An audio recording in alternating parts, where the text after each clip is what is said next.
I'm getting ready to start another little hobby, little something to pass time. Got me a hammer, got me a little track anvil. One last piece that I need is a forge of some sort. So we're going to start on that and see what we can come up with. The forge we're going to start out with a used refrigerant or Freon container. Doesn't have to be anything spectacular or pretty. You know, it's pretty thin. Doesn't have to be very thick or heat resistant. The liner that we're going to be using will take care of all that. This is just something to contain that liner. I'm basically just going to cut the top of it off, cut the bottom to make a doorway. And then once we get the liner and everything in there, we'll figure out the openings and burners and all that. On this, we're 99% done with cutting that off. But I figured I'd leave that in place until I had a chance to weld a hinge on here. That way, everything is lined up with the original, because you can see, I'm off by 1/8 of an inch at least on that cut going around here. So, the cut will vary a little bit depending on what part of the tank you're on. So that way everything lines up with what it originally came off of. I'm going to just go ahead and weld that onto it. I got the hinge welded on and the rest of it cut open. Our door opens and closes nicely. Lines up fairly good. It may need some straightening after a bit. I still have to cut the top off. Not exactly the top off. I just got to cut these handles off and cut this valve stem off. And then that'll basically be the brunt of the work, getting this ready for kale wool. Cut off, the valve cut off, left this with a hole. I daubed that up with weld, just grinded off all the sharp edges and everything. And so we've got our reservoir, I guess you could call it, that we're going to be building our forge in. And finally measure for our wool. You can see the door's about 2 inches thickness. So whatever I do here, I'm going to mirror on the backside, and I'll go ahead and do that around the center as well. So if that's 2 inches, I'm either going to do 2-inch wool, and I can cut the sides down to taper them, or I can do 1-inch wool and do a couple of layers of that. Price will probably determine what I end up doing with this, but we'll get it measured out real quick and we'll figure that out. But like I said, you'll have a couple of discs, one for the front, one for the rear, and then after you figure that up, you'll have to measure the length of your cylinder as well as the circumference of it, and then that will give you the dimensions that you'll need to purchase to be able to properly insulate it. Alright, we got the measurements for our wool. I went ahead and just any measurement that I took, I rounded it up to the nearest full inch. Better to have a little bit too much than not having enough. So we've got 2 discs. I think they were about 9 3/4, which would be the radius of the cylinder. So we've got 2 of those, one for the front, one for the back. Depending, if it's 2 inch, then it'll be just the 2. Now if I end up going with 1 inch, it'll have to be 2 layers, so I need 4 of these.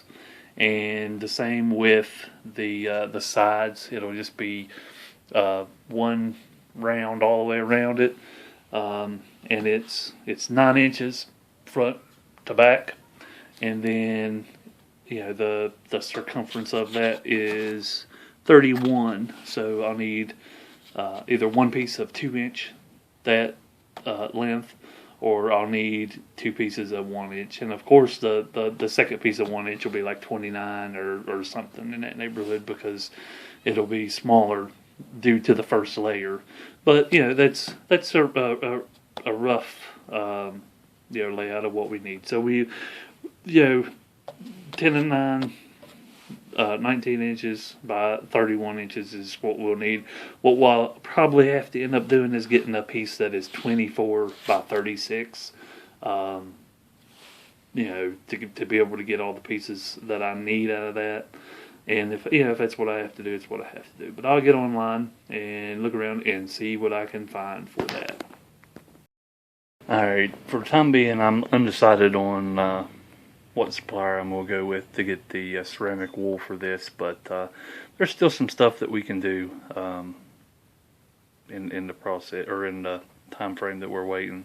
One thing on this one is, you can see that it had a pretty hard life. It sat out in a scrap heap for God knows how long, so it's got water, or it had water in it, and there's rust everywhere. So I'm going to take a wire brush on a drill and knock the majority of that off and try to get it down to a good surface. I don't think getting it down to a mirror-like sheen is too important with this. I just wanted to basically get anything that was loose, scaly type rust, anything that would pop off with ease. Wanted to get all that off. I mean, like the pits and stuff, I'm not too worried about those. That'll be fine, or at least I'm assuming there will be. But that's where it's at. And I'm tired of chasing this thing around, rolling all over the place. So the next step, I believe, is putting a couple of feet on this rascal. Around for something for the feet, I found a piece of round stock, 1/2 inch. Cut it apart. We'll put the longest piece, which would end up being the widest foot, up toward the front, a couple inches in behind the lip there, and that'll add the stability to keep it from rolling or rocking. The back piece won't do much for that. All it's really going to be there for is to lift the rear of it up so that the floor of the forge will be level. Alright, for getting the foot lined up and making sure that the door would open, square to the surface it's sitting on, I took a framing square and just put it up nice and tight on the side of the hinge, and made sure that the section of it on the floor was level. And then I went and took the long piece of round stock, put it, kind of just eyeballed it toward the center of the cylinder and tacked it in place. And then I went and manipulated it until it was level. And then, of course, I went back and checked a couple of times to make sure nothing had moved. And this is level, and this is level. So now we know that the door will swing, open correctly. And I'll go ahead and weld that one on, and then I'll have to do the same thing with the little guy in the back. Alright, with the feet welded on it, it is much more stable, of course. I mean, it's not a cylinder anymore, basically a wheel. So, I'm happy with that so far. It's good and stable. It's got a little bit of a jiggle to it, but I'm sure that's where this is open and it's so thin walled. So when we get the wool in there and the refractory coating and all that on it, I'm sure it'll stiffen up real nice. Alright, I was trying to think of a latch system, and I was thinking to myself, how often will I really be needing to utilize the latch, opening and closing that door? Because I'm gonna cut in a window. It'll probably be larger than that one scribbled on there, but there'll be an opening where you can put stock into the forge from the face. I may not have to ever open this up other than putting the wool in it. So I don't know that I'll be opening and closing it much. So for a latch, I didn't want to get all overzealous and come up with something that was easy to open and close and do all that. So what I ended up using was just it's a cage door spring, I guess. We use this on our rabbit hutches, but I just used a self-tapping screw and screwed the loop end of it to the door, and then I clipped the points off of a fence staple and welded it to the side, and then it's just a matter of stretching the spring out and hooking the hook onto the fence staple, and it's a good secure fit, and I could show you how it worked if I had an extra hand for the camera, but it's not overly difficult to maneuver. I did go ahead, since this is such thin metal with the self-tapping screw, I'll probably end up grinding the back of it off for a better fit for the wool. So I'll probably just take a grinder and grind that down, so on the back side of that, on the inside, I'd hit it a couple times with the welder just to tack it in place to be sure that it would never back itself out. Alright, the next part is cutting out a hole for your burner to mount in. I guess the size of the pipe really only matters depending upon the size of your burner. As long as your burner can fit through there, as far as I can tell, you're in good shape. A friend of mine had a piece of this. It's around 2 inches. I don't know exactly. About a 1/4 inch thick.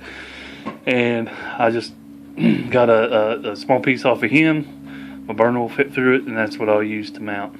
I drilled four holes around the side and tapped them so that this can be welded on to the side of the forge, and your burner could get inserted down through that, and then you could tighten that up, take it in, take it out. As far as the placement on this, I'll leave that up to you and your research. There's loads and loads of information on it, and there's loads and loads of opinions on it.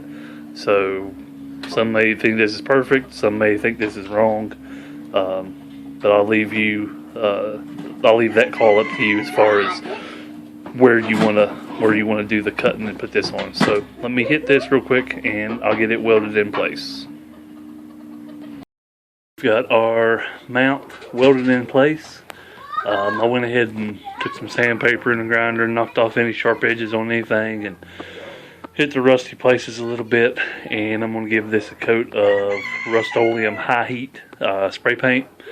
I don't know if high heat's warranted or not, because of the wool should insulate it, but I have no way to guarantee that, so I'm going to go ahead and use the high heat paint just to be on the safe side.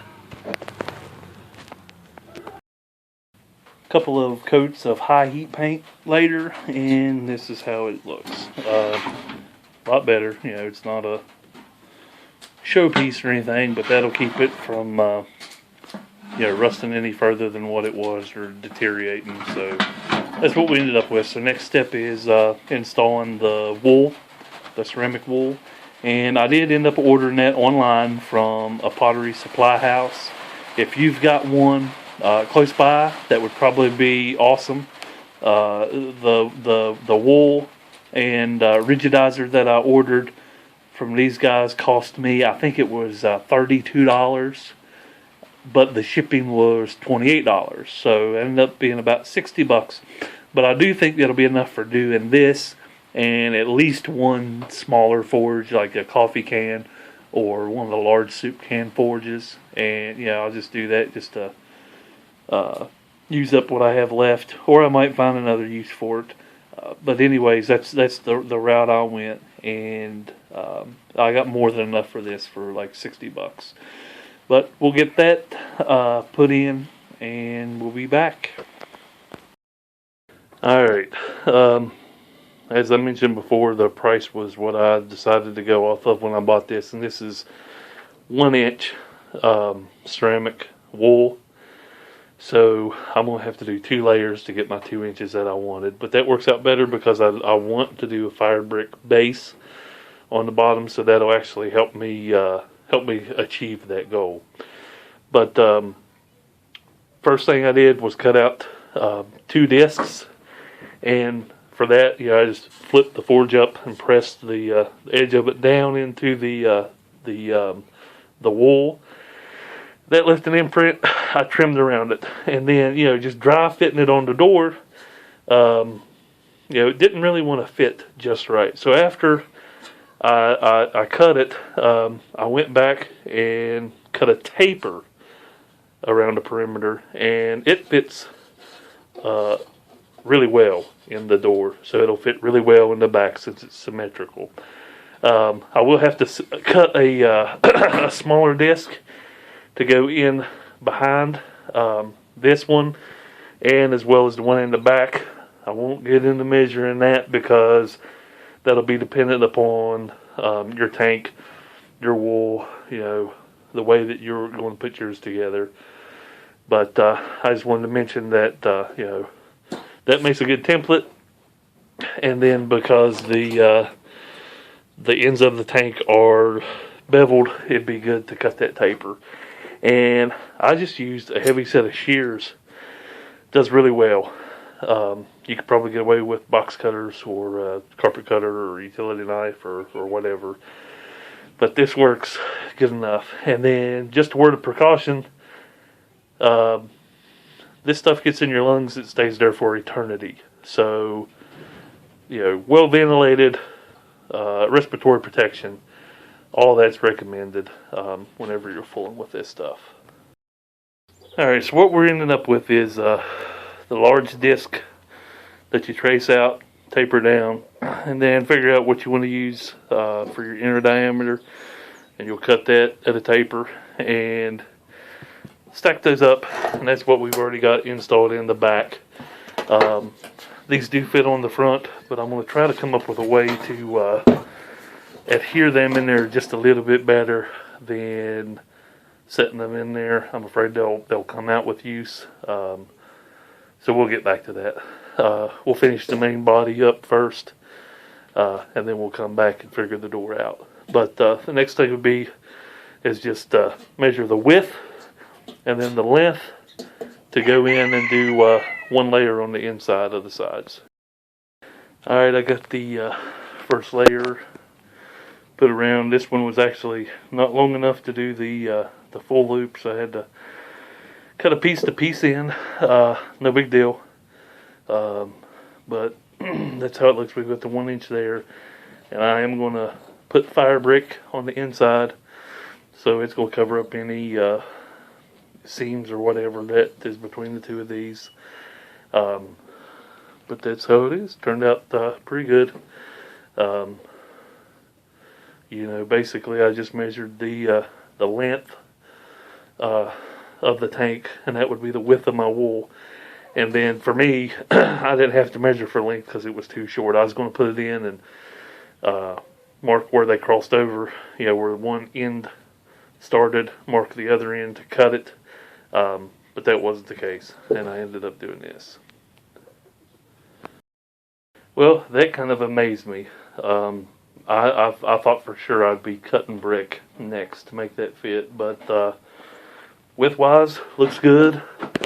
Length-wise, I mean, pretty much perfect. Right up against the edge of the wool. So, can't ask for a better fit than that. So now, just the next layer of wool goes around here and butts up to the sides. Alright, after sticking it in, folding it around, holding it up, and figuring out where to cut it, and then I ended up tapering these sides as well so it'd tuck in nice and neat. That's what we're left with, and as far as I can tell, looks pretty good. This is pretty much done except for the rigidizer, and we've got to cut a hole for our burner to go through. Next I'm going to try to come up with something to put those two pieces on the door. Alright, I got a little ahead of myself with the order of the videos. We was going to put the wool on the door the next step, but I forgot. It would probably be a lot easier to put the opening in the door prior to doing the wool. That way, you can get everything lined up. And I'm not going to lie to you, I measured and cut well within the extents of the lines that I had, and then kind of worked my way out. You can see the fire brick in there. It's kind of hard to see, but everything lines up pretty good. And I think it's going to be a lot easier to install the wool, and then cut the wool out through this hole, rather than try to put the wool in and then cut through the steel and the wool, try to make everything look good and line it up with the brick. So that's why I went ahead and done this. I'll probably go ahead and hit this with a little shot of paint over those rough edges, just so we won't have a rust issue later. And then also, looking around, I found a tube of furnace cement that I had. It's rated to 2,000 degrees. So that's what I'll probably use as adhesive to put that wool onto the door. Alright, we got the wool installed on the front. I took that furnace cement and put it around the opening and put the small disc on it. Then I took the cement and went around the outer extents, and then put the big disc on, and seems to be holding in there pretty good. And like I said at the beginning of this video, rarely will I probably ever be opening this, so it'll be sandwiched up against the brick and the wool on the inside, so that should help keep everything together as well. But I'm just going to take a long sharp knife, like a fillet knife, and work it through here and gently cut this opening out, and then I'll do the same thing for the port for the burner. Alright, we got our openings cut in. You can see, runs right in even with the fire brick. Everything worked out well. And what I ended up using, I went and I bought one of the cheap little utility knives with the snap-off blade, and I just put it up to the full length, and that got me all the way through both layers. And took my time and just sawed real easy, and like I said, it cut pretty good. Then any loose fibers, you just kind of pat down with your finger, and like that right there, just kind of tuck it back in and tap it against itself, and it cleans up rather nice if it's not a perfect cut. But anyways, that's what I use to cut that open. And you can see it's not terrible. And then same thing for the burner tube entry point. This one, I've not made the burner yet for it, so I just open that up to the size of my pipe. And whenever I install the burner, I'll take some of the scrap pieces of ceramic wool that I got, and I'll stuff it in and make that a tight connection around that pipe. But here it is, basically done. The only step I have left is I'm going to put rigidizer on this, and depending on what you're reading, what site you're on, I can't remember the chemical name for that. Some people call it liquid glass, but basically all it is something that it looks like water, and you can either paint it or spray it onto your wool surfaces, inside, outside, and everything. And whenever the water evaporates out, you're left with a pretty hard layer of what that is. Some people refer to it as liquid glass, but it makes all of your wool more rigid. And the good thing about that is you don't have to wear a mask anymore when you're dealing with it after you spray rigidizer on it. And then also it'll help keep its shape. And like I said, you can brush it on, you can roll it on, you can spray it on. So what I've decided to do, I went and bought just a cheap $4 pressure sprayer from Dollar General, and this is what I'm going to use. I'm just going to put it in there, pump it up, and spray everything down, get a nice good coat on it, and then just a couple of days later it'll be evaporated out. And I do think you have to do an initial burn to get it up to the exact strength that it's supposed to be. It's got to be like 1,000 degrees for some much amount of time. So whenever I get the burner built, I'll fire it up and let that run for a little while before I actually do anything and move anything around. But this is what I ended up with. I'm satisfied with it, and I think it'll do okay. I will do a video on that burner whenever I get it put together, and I'll be posting that later. But this is just the forge itself, the actual body, and how it turned out. But you can let me know what you think in the comments. Any suggestions for videos in the future, you can leave them there as well. If you like it, give me a thumbs up, and if you want to, subscribe.